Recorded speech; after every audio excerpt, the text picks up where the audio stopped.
We're lucky enough to be invited to some incredible gardens on this show, and hopefully they inspire and motivate you. But having an amazing garden doesn't mean you need a huge country estate. This is a pretty typical suburban street. The blocks are all standard size, but they're all neat and tidy.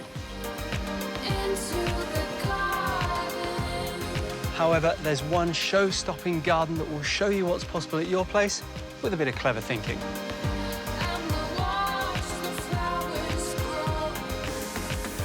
There are so many great ideas here, it's really hard to know where to look first. It's the complete picture. You've got colour, you've got texture, and you've got different heights.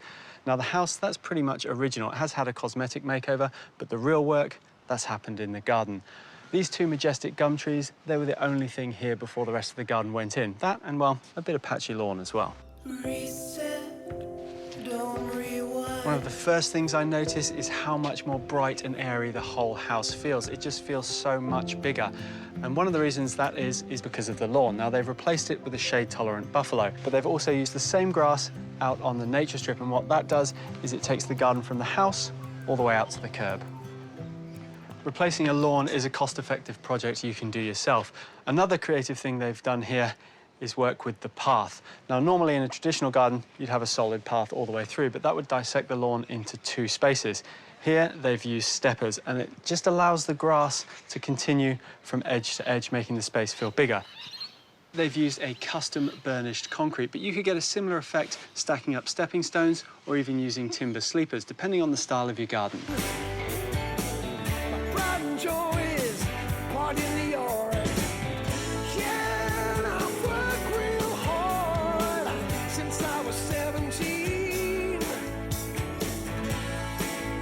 Planting in this garden is really, really clever. The effect, it's more like the tapestry found in an English country-style flowering garden, but they're using plants that are suited to the Australian climate.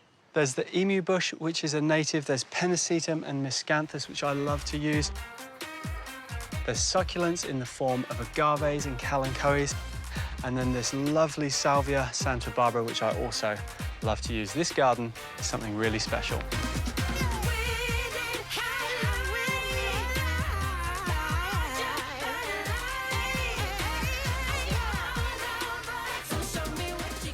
They've introduced vertical height in this garden just around the edges to make it feel nice and mature. Now, they've used smoke bush, which I think is underutilised, and this lovely conifer called Ketelerii, which has this amazing twisted habit. But one of my favourite trees to use is this. This is the forest pansy. This is how it looks in autumn. In spring, it gets covered in lovely pink pea-like flowers.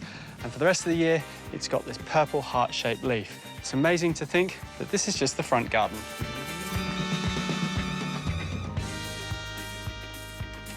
And this is the back garden. You notice that they've used the same concrete and stepping stones that they used in the front, and that gives a lovely sense of continuity. One of the major design features, though, is this original swimming pool, and it's really hard to believe the only change they've made is the concrete surround. The waterline tile and pebblecrete is completely original, but what a transformation it's made. This looks so contemporary and just amazing. It segments the garden up, though, so you get all these pockets of garden. Now, most people might think that is a negative, but here they've turned it into an amazing positive.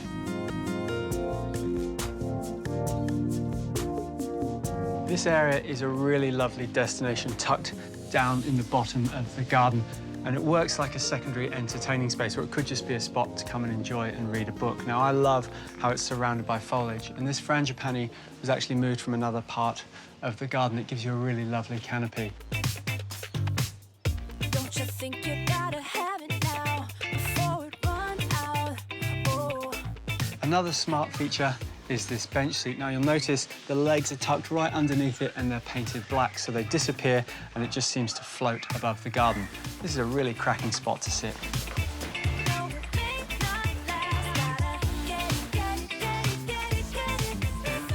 Although this garden is quite small, they've made it feel much larger with some clever tricks, like this lovely curved glass. That just increases the area you can move around the garden, making it feel bigger.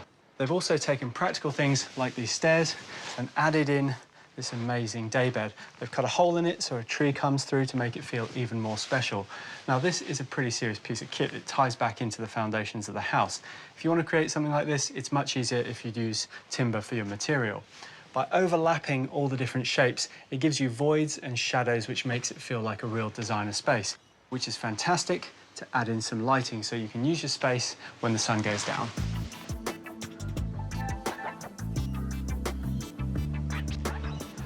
This award-winning garden was created by Impressions Landscape Design, and it's got so many vantage points to enjoy the space. Up here on the deck has got to be one of my favourites.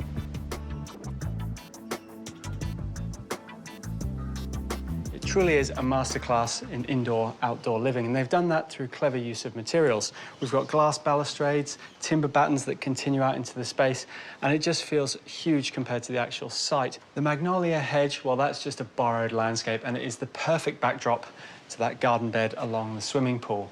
You know, this garden does look very expensive, and it was put together by a highly skilled designer, but really it's just a combination of achievable little projects that are perfectly stitched together. And if this garden doesn't get you inspired to get out into your own garden this weekend, well, I don't think anything will.